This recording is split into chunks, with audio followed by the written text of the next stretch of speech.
here. I'm really very honoured to have been asked to speak. I'm certainly not as qualified, probably less qualified than any of you to speak about Cuba and the solidarity movement, but for whatever reason I was asked to speak, and I really do appreciate that.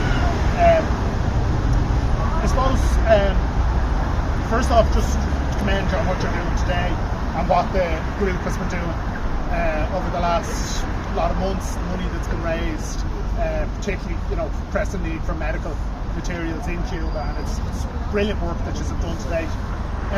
I'm not going to talk for ages, which isn't like me. I'm going to keep it pretty short. Like for me, my Cuban sort of engagement or involvement, whatever, goes back to when I was a child. My father is a lifetime supporter of the Cuban Revolution, so from the year dot, from the age of 4 or 5, we knew Fidel was one of the good guys, and we were brought up in that kind of way to believe in the Cuban Revolution. And years later, my dad actually did one of the caravanistas down through North America, flew over to Detroit and drove down to the Mexican border before flying over to Cuba. So there's a little bit in my family of sort of it's more than my own politics that I've just been witnessing since I was a child, that sort of deep sympathy and support for the Cubans. I suppose to state the obvious, but it's always a good place to start. The connections between these two countries, between Ireland and Cuba, I mean, there's the obvious stuff. We're both islands in the Atlantic. We're small populations, 11 million in Cuba, heading for about 7 million here in Ireland. And we both had the misfortune to end up beside a large colonial imperial power, to be on the doorstep of an imperial power. And in the case of Cuba, all of the Cuban history for the last 500 years has been shaped by the imperial projects of Spain initially, and those people that were living in Cuba, be it the indigenous population, be it later slaves and freed slaves, Spanish, whoever happened to be in Cuba at that point, who were the Cubans, their lives have been shaped by the self-interest of Spain initially, and the latter end, the United States. And of course we in Ireland have the same experience, where we 850 years of external interference. And I think that's where a lot of the connections come from. I think that, the geography of these two islands, albeit Cuba's in a slightly warmer part of the world, but we're in, two peoples who are very similar, love music, love the crack, have an instinctive sort of sense of fairness and justice and just fair play. I mean, there's, people that visit Cuba, you'd know that Cubans are in Ireland, but certainly in my time in Cuba, I really felt a real just connection. We're very like the Irish. I think that's where a lot of the solidarity work that has been done here over many decades comes from. The other point really, I suppose, I just want to make is in relation to the United States. Obviously, we're outside the embassy. What else would we talk about? And the rank hypocrisy of the US in the way that they've treated the Cubans. It is a fundamental right of any nation, of any people, to determine their own future, to navigate their own path in the world. That's just a fundamental right of any people. It's the right of the Irish people to self-determination, to sovereignty, to independence. It's the right of the English people, the right of the Cuban people, the right of any people. And the United States have systematically, for 100 and more years, attempted to suppress the Cuban right to self-determination. And they tell us it's because they believe in freedom and they believe in democracy. But it is rank hypocrisy. They have no interest in freedom or democracy. All American foreign policy is based on one thing and one thing only: American self-interest. So freedom and democracy doesn't matter when they're back in Saudi Arabia. Freedom and democracy doesn't matter when they're back in the likes of Pinochet or the Contras, or when the Taliban were doing their bidding, when they're like Saddam Hussein, who's one of the good guys. The US have always acted in self-interest and self-interest alone. They have no interest in democracy, no interest in freedom. So their blockade of Cuba, the attempt to suppress the Cuban right to self-determination, has to be seen in that context. They aren't opposed to Cuba because Cuba is, of human rights abuses in Cuba. If that was the case, Why would they support the Israelis? Why would they support the Saudi Arabians?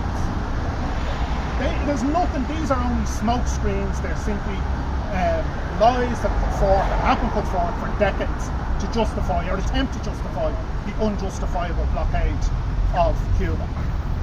And we know that now. Well, those of us who are in any way politically aware know that the US foreign policy is based on rank hypocrisy.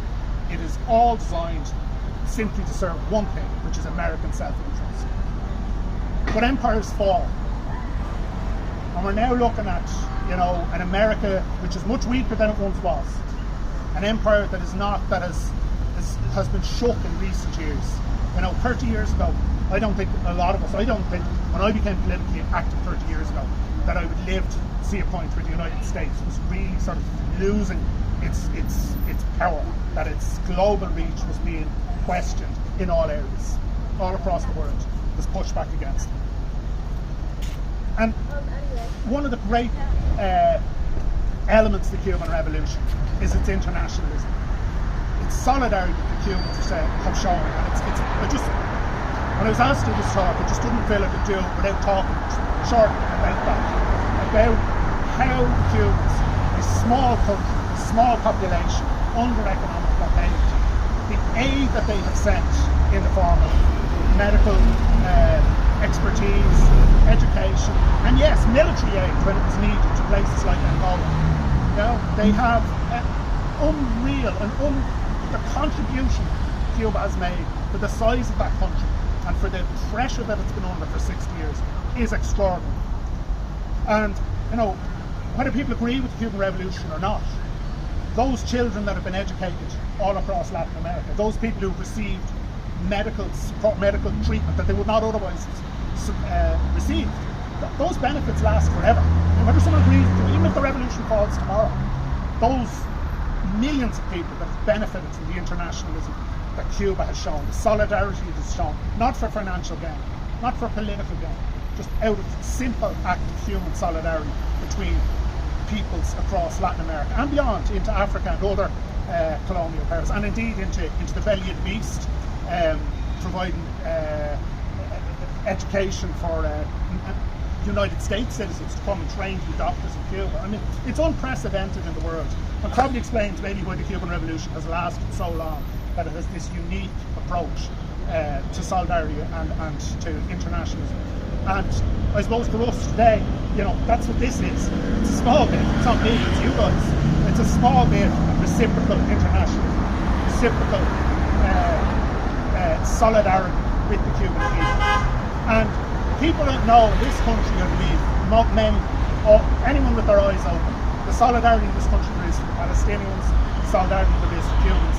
It's part of our DNA to look out for small countries that are being attacked and suppressed and having their right to self-determination undermined by an imperial power, because that's our history too. And what I'll finish on this, to come back to the point of self-determination, that again, whether someone agrees with the Cuban Revolution or not is irrelevant. Every country has a right to cut its own path, to make its own way. They don't have to conform. There may be occasional exceptions, maybe Nazi Germany or apartheid in South Africa, where international intervention is required. And when it is required, it's done on a multilateral basis, where the countries of the world come together if there's a particularly odious or horrific regime. But the Cubans has never been in that category. What has happened is the Americans, in a unilateral, illegal manner, have sought to suppress the Cuban Revolution. And it isn't because the Cuban Revolution is any real threat. 11 million people, a small country, it's not a threat. The threat is the idea. The very idea that a country would plot its own path in the world, that a country would pursue a direction that the US did not approve of. That's what America has always been afraid of. The very idea that a country could pursue a different world, a different approach than capitalism. And that is why America continues to this day to blockade Cuba. Because it isn't, as I say, that Cuba itself is an economic or military threat. It is the idea, the vision, that flame that flickers, sometimes stronger, sometimes weaker, but it has consistently burned for over 60 years. And that is what the United States did. But like all empires, the United States will fall. As an empire, its reach will reach and it will overreach, and it may well collapse from within. We might even be witnessing the start of that right now. And the Cuban Revolution, the Cuban people's desire for freedom and for self-determination will exist, and it will flourish long after the United States empire is gone. And I commend you all on what you're doing. It's brilliant work. It is, as I say, it is a small example, but a really important example of solidarity, internationalism, returning to Cuba what Cuba has given to the world without looking for financial gain or political gain, because they're giving your time and your energy to stand in solidarity with the Cuban Revolution. And I commend you for that, and I wish you the best on the rest of the work. Good night. Thank you. Perfect. Thank you.